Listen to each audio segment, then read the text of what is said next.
नमस्कार विद्यार्थियों, ध्यान दें।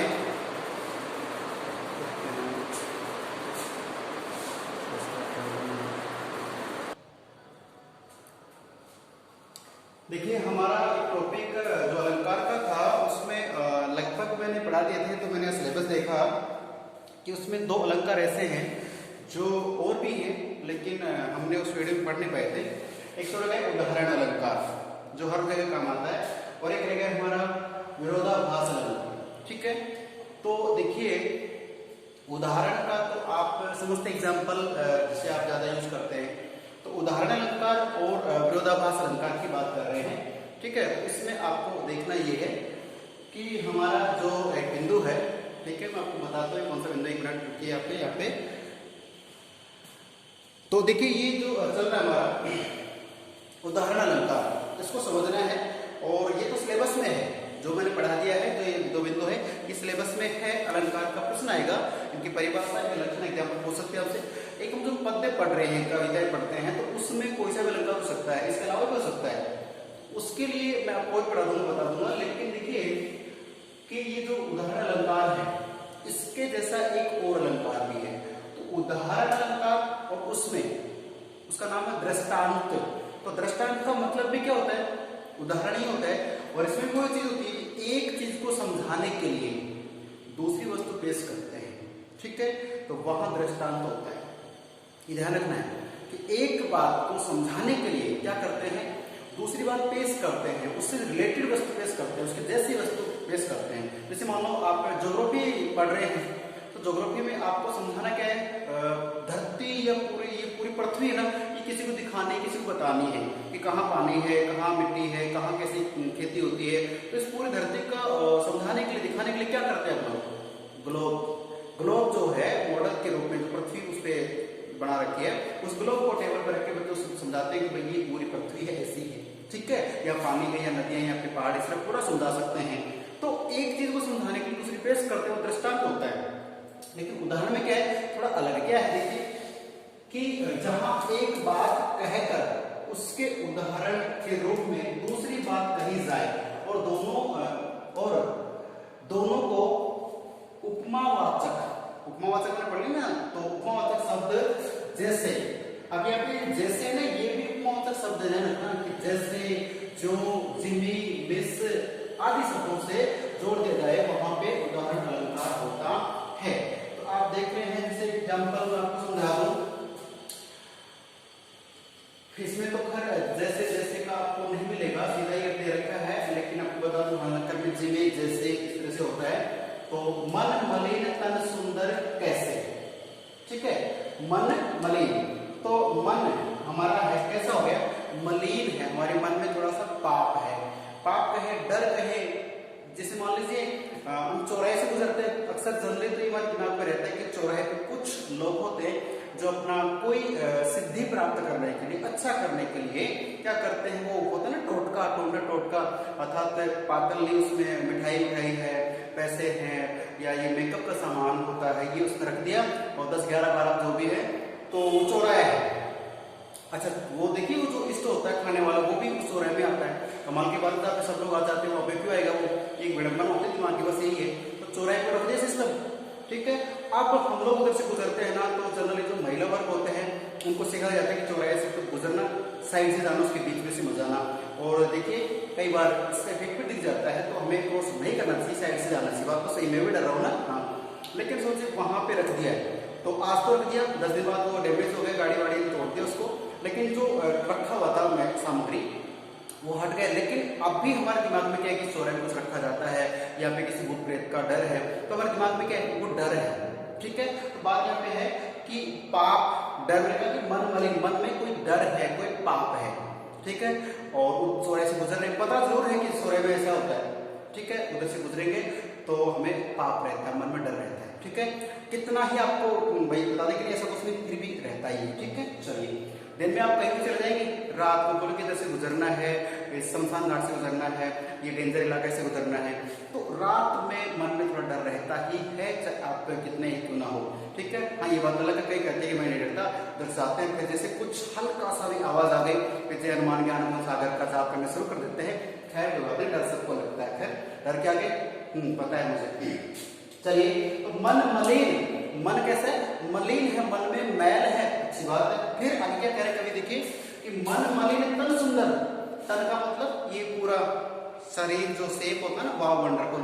कुछ लोग जिम जाते हैं, वर्कआउट करते हैं, अच्छा खाना खाते हैं, बालों के स्टाइल पूरे शरीर पे दुनिया भर के क्रीम्स का यूज करते हैं, अच्छे से साबुन लगाते हैं, परफ्यूम ड्यू से नहा लेते हैं, वैसे नहाए नहीं रहे, कोई दिक्कत नहीं, मतलब इस शरीर को सुंदर बनाते हैं। अब बनता कितना है वो तो खैर जानते हैं आपके इर्द गिर्द वाले। तो मन कैसा है? मन में तो पाप है, कवि कह रहा है। और तन कैसा? तन का शरीर, शरीर बहुत सुंदर है। अब देखिए कि मन में पाप है और बाहर से शरीर बहुत सुंदर लग रहा है। अब ऐसे में कैसे विष रस भरा कनक घट जैसे, को समझ में आ रही बात? ये एक बात है यहां से यहां तक, ठीक है, कि हमारे मन में पाप है, हमारे मन में किसी के प्रति ईर्ष्या है, द्वेष है, और हम कहते हैं कि हमारा तन बहुत सुंदर है।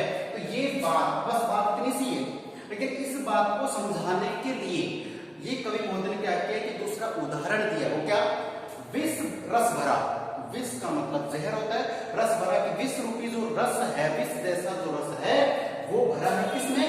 कनक। कनक का मतलब होता है सोना, और घट का मतलब घड़ा या मटका जो होता है, उसके अंदर क्या है? जैसे मान लीजिए मैं आपको यहाँ बना के बताता हूँ, ये हमारा एक मटका है, ठीक है, ये सोने का घड़ा है, और सोने के घड़े में क्या भर दिया?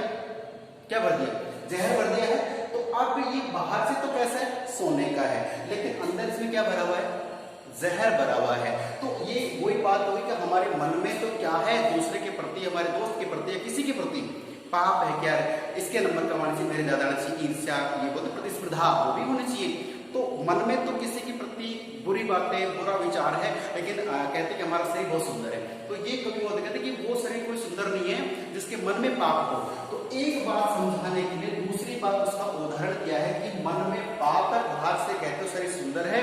ये ठीक उसी प्रकार से है जैसे कि सोने के घड़े में जहर भर रखा हो। तो प्यारे छात्रों, मैं यही समझना चाहता कि उदाहरण अलंकार में क्या होता है, एक बात को समझाने के लिए दूसरी बात उसके लिए जोड़ी जाती है, लेकिन दृष्टांत में तो सीधी बात आएगी, आपको अर्थ निकालना पड़ेगा, लेकिन उदाहरण में आपको मिलेगा जैसे, जिमी, मिस, ऐसे कुछ हो। मिस अंग्रेजी वाला को समझ लेना ना, मिस का मतलब जैसे, ठीक है। तो जैसे ये तो उसी प्रकार से होगा जैसे सोने का घड़ा है, लेकिन उसमें क्या भरा हुआ है? जहर भरा है, ठीक है। चलिए बात करें आगे, तो ये आप समझ गए उदाहरण अलंकार में एक बात समझाने के लिए दूसरी बात उसकी उपमा सबसे रिलेटेड होती है।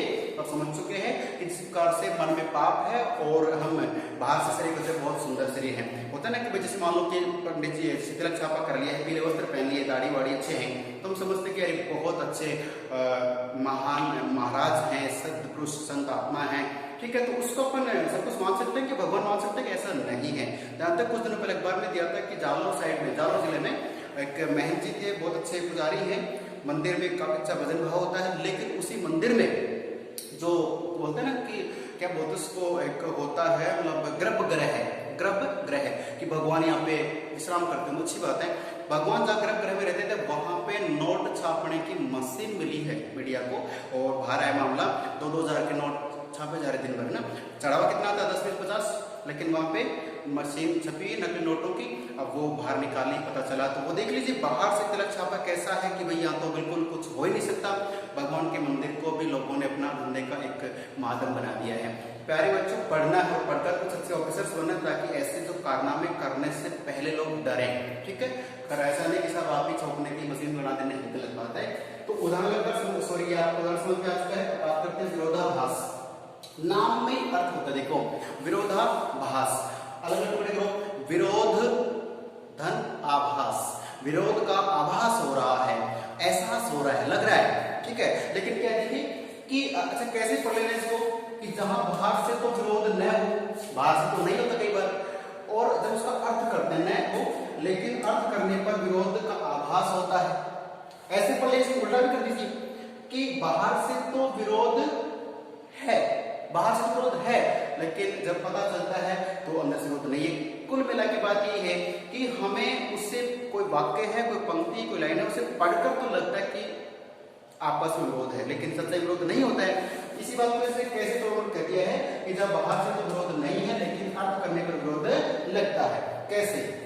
देखिए एक एग्जांपल मैं आपको यहां से करके समझा रहा हूं, ध्यान से पढ़ना, वीडियो को देखना है। जब से है आंख लगी। अब मुझे लग रहा है ये हिंदी भाषा और हिंदी में भी काव्य शास्त्र पढ़ रहे हैं, और काव्य शास्त्र में क्या होता है, आनंद आता है, रस आता है, बड़ा मजा। जो देख रहे हैं, जो सुन रहे हैं, ध्यान सुनना, बड़ी अच्छी लाइन है कि जब से लगी आंख, जब से है आंख लगी, जब से है आंख लगी, तब से है आंख लगी। बाहर से कुछ समझ में आ रहा है? देखिए कि जब से है आंख लगी, तब से न आंख लगी। समझे कुछ? चलिए मैं समझाता हूं आपको। वैसे आप ज्यादा समझदार है, मुझे पता है। जब से है आंख लगी, आपकी आंख, ठीक है, किसी से मिली, आंख लगी, आंखों से आंख लगती, वैसा तो नहीं कि ये वाली जैसे मजे, ये तो दोनों बहनें मिलो मिलो करती लेकिन मिलती नहीं है, बीच में हिमालय पर्वत जो है, ठीक है ना। तो कहने का मतलब दोनों आंख हमारी तो नहीं मिल सकती। हाँ, आईना लेके बैठेंगे तो बात है, मिल सकती हैं, लेकिन एक व्यक्ति की आंखें दूसरे व्यक्ति से मिलती हैं, ठीक है। तब क्या होता है, मैं पहले बता चुका हूं कि आंखें चार होना हो रहा है, दो अर्थ होते हैं, प्रेम होना भी होता है और युद्ध की ठंजाती बात वो भी होती है। ध्यान दें कि जब से है आंख लगी, तब से न आंख लगी। तो यहाँ पे देखिए, जब कह रहा है कि मेरी आंखें हैं वो किसी से मिल गई है, आंखें चार हो गई हैं, तो जब से मेरी आंखें मिली है ना, तब से आंख न लगी। अब इस आंख न लगी का मतलब क्या है? नींद नहीं आती है, बेचैन से रहते हैं, ठीक है। सोचो कि किसी से आंख मिली, उसके बाद आंख लगी नहीं, पहले आंख लगी फिर लगी ही नहीं। कई बार से मजाक में बोलते हैं कि मैं रात को गिर गया और आंख लग गई। तो कहाँ गिरे, कैसे लगी? कि बिस्तर पे गिर गया और आंख लग गई। आंख लग गई मतलब नींद आ गई, लेकिन यहाँ पे न आंख लगी। तो प्यारे छात्र छात्राओं, रस ले रहे हैं आप, मजा ले रहे हैं, लेकिन इस मजे में यहाँ पे एक अर्थ है कि हमारी आंखें किससे मिली, हमें उनसे कुछ एहसास हुआ, हो सके हमारा वो बिछड़ा हुआ पुराना मित्र हो सकता है, या कुछ ऐसा नया चेहरा है जिसे हम और देखना चाहते हैं, मित्रता करना चाहते हैं, उससे कुछ पल गुजारना चाहते हैं साथ में। तो ऐसा एक हमारे मन में ख्याल है, विचार है। लेकिन एक बार आंखें उनसे मिली, उस पर हम 2-3 दिन में सोचते रहे कि यार वो व्यक्ति दोबारा कब मिलेगा, और ये सोचते सोचते हमारी आंख नहीं लगती है। तो यहाँ पे देखिए कि विरोधाभास हो रहा है कि एक बार तो आंख लगी और फिर कह रहे नहीं लगी। तो ये अर्थ करने पर पता चलेगा कि आंख कब तो लगी और कब नहीं लगी। वाक्य को ऐसे जनरली तो आंख नहीं लगती, मन पता ही नहीं चलता है, लेकिन विरोध दिख नहीं रहा, हो जरूर रहा है। तो दो बातें अलग अलग होती है, तो वहां विरोधाभास होता है, एहसास होता है, इस बात को ध्यान रखना है। तो जब से है आंख लगी, जब से है आंख लगी, तब से है आंख लगी। और जाहिर सी बात होती है कि बार आंख लग जाए तो आंख लगती नहीं है। हाँ, इसका मतलब ये नहीं है कि आप कुछ और सोच रहे हैं, मैं समझता हूँ। अच्छा, मैं इसको और चेंज करता हूँ कि आपने किसी दुकानदार से 5-10 हज़ार का सामान ले लिया, ठीक है। उसके बाद आप सोचते हैं क्या पैसे देना, हमने चेंज कर दिया, रूम चेंज कर जगह चेंज कर दिए और कहने रहने लगे। 7-6 महीने गुजरने के बाद उसी व्यक्ति से आपका सामना हो गया है और पता चला कि वो व्यक्ति वहीं पे सेटल हो गया जहाँ पे आप सेटल हो गए हैं। तो जैसे उनसे आंख लगी, उनसे आंख मिली, उसके बाद 2 दिन तो अपने आप नहीं लगेगी। क्यों? यार ये यहाँ से काम पे आ गए हैं, ठीक है। तो मतलब देखो बेटा, हर चीज के दो अर्थ होते हैं, हमें पॉजिटिव ही सोचना है। कोरोना का पॉजिटिव नहीं सोचना है, पढ़ाई का पॉजिटिव सोचना है। यहाँ पे पढ़ रहे हैं विरोधाभास अलंकार, इसमें होता है कि बाहर से विरोध दिखे नहीं, लेकिन अर्थ करने पर होता है, ठीक है, ध्यान रखना है। तो क्या होता है कि जब से आंख लगी, जब से आंख मिली, उसके बाद हमारी आंख नहीं लगी, तो विरोध हो रहा है, लेकिन ये अलग मैटर, ठीक है। हाँ, कोई समझ में है तो पूछिएगा। अच्छा, एक मैं आपको अभी एग्जाम्पल बताऊंगा, समझाऊंगा और ये पूछूंगा आपसे, शाम तक मुझे आप ये बताएंगे, ठीक है। जब भी वीडियो भेज जाऊँ उसके बाद आप बताएंगे कि ये जो उदाहरण है ये किस कवि का है, ठीक है। और ये पढ़ लिए भी आपने से, या अनुरागी चित्त की, या अनुरागी चित्त की गति समझे न कोई, या अनुरागी चित्त की गति समझे न कोई, ज्यों ज्यों बूढ़े श्याम रंग, त्यों त्यों उज्जवल होय। आप देख रहे हैं इसमें, आप राम देख लीजिए, या अनुरागी चित्त की गति समझे नहीं कोई, ज्यों ज्यों बूढ़े श्याम रंग, त्यों त्यों उज्जवल होय। अब देखिए, आप कहीं साहब इसमें अपने उदाहरण का मैटर की बात करें, इसमें ज्यों ज्यों आ रहा है उदाहरण अलंकार हो गया है, बात बिल्कुल सही है आपकी। लेकिन देखिए, ये एक बात को समझाने के लिए दूसरा कह रहा है उदाहरण भी इसमें, लेकिन यहाँ पे विरोधाभास भी साथ में क्या है। एक बार मैंने पूछा था कि एक ही पंक्ति थी, मैंने कहा कि इसमें 2 अलंकार है, यमक में था और अनुप्रास में था। और किसी इंटेलिजेंट बालिका ने पूछा कि सर इसमें हमने अनुप्रास का पता लगा लिया है, और उसमें था कि शायद हम तो एक करी जाने की बात थी, या दूसरा एग्जाम्पल होगा उसमें। तो एक ही लाइन में तो एक ही पंक्ति में दो अलंकार भी हो सकते हैं। तो जैसे आप जो के साथ देखो तो आपको ये उदाहरण भी हो गए, लेकिन इसी तरह के विरोधाभास का है कि विरोध हो रहा है कैसे। तो ये पंक्ति देखिए, पहले मैंने आपको प्रश्न दिया कि ये किस कवि की पंक्ति है और किस पाठ में लिखी इन्होंने, मुझे आंसर देंगे, आप लिखते हैं। और मैं आपको बता रहा हूँ इसका यह अनुरागी चित्त की, चित्त होता है हमारा मन, हृदय, और अनुरागी होता है, अनुराग मतलब प्रेम होता है, अनुरागी प्रेम करने वाला व्यक्ति। तो जो प्रेम करने वाला व्यक्ति होता है उसके हृदय की जो गति होती, जो दशा होती, जो स्थिति होती है, समझे नहीं कोई, उसको समझता नहीं है। आपने देखा सुना होगा लैला मजनू, और जैसे ये जो नाम सुनते हैं प्रेम की बात करते हैं उनको भी किसी से पत्थर मारे लोगों ने, है ना, प्रेम करने वालों को पागल समझा जाता है। यहाँ पे प्रेमी है कौन? प्रेमी प्रत्येक व्यक्ति को कहा गया है। तो प्रेमी व्यक्ति के जो हृदय में आत्मा होती है, आत्मा किससे प्रेम करती है? परमात्मा से करती है। वो वाला प्रेमी जो फिल्मों वाली बात कर रहे हैं, कौन सी बात कर रहे हैं? हम मनुष्य की बात कर रहे हैं। मनुष्य के मन में आत्मा होती है, आत्मा किससे प्रेम करेगी? परमात्मा से। और एक प्रश्न मैंने पूछा था कि आत्मा और परमात्मा एक है कि अलग अलग है? ठीक है, तो आप देख लो ना, एक के अलग अलग है। कबीर के अनुसार आत्मा और परमात्मा एक हैं, ये ध्यान रखना है। तो बात कर रहा हूं कि यह अनुरागी चित्त की गति समझे नहीं कोई, कि जो प्रेमी हृदय होता है, प्रेम करने वाला होता है, उसके मन की स्थिति को कोई दूसरा जान नहीं सकता है। हम लोग उसे पागल कर सकते हैं, क्योंकि जिससे प्रेमी है ना, वो मान लो कि भगवान की भक्ति में नाच रहा है, गा रहा है, कुछ भी कर रहा है, हम कहते हैं कि ये पागल हो रहा है। ठीक है, ऐसे मानो कि जो जनरली प्रेम की बात करते हैं, कुछ लोग जो होते हैं किसी से प्रेम करते हैं, उनको समाज, उनके माँ बाप गलती मानते हैं ना, लेकिन उनकी स्थिति को तो वो ही समझ सकते हैं। ठीक है, तो यह अनुरागी चित्त की गति समझे नहीं कोई, ये भगवान की बात कर रहे हैं कि आत्मा है वो परमात्मा से प्रेम करती है, लेकिन इसकी गति को केवल जो प्रेम करने वाला हृदय समझ सकता है। अब ये उदाहरण देख कैसे, जो जो बूढ़े श्यामल, बूढ़े का मतलब डूबे, डूबना, इस मात्रा को यहाँ लगाओ और इस मात्रा को यहाँ लगा दो, डूबे, बूढ़े ने डूबना, कि जो जो बूढ़े श्याम रंग, यहाँ पे विरोधाभास यहाँ पे देखिए हो रहा है कैसे कि श्याम रंग का मतलब क्या होता है? काला रंग। कौन सा रंग? काला रंग की बात करते हैं।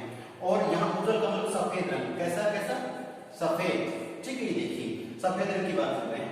अब देखने वाली बात यह है कि जैसे जैसे श्याम रंग में डूबे कौन?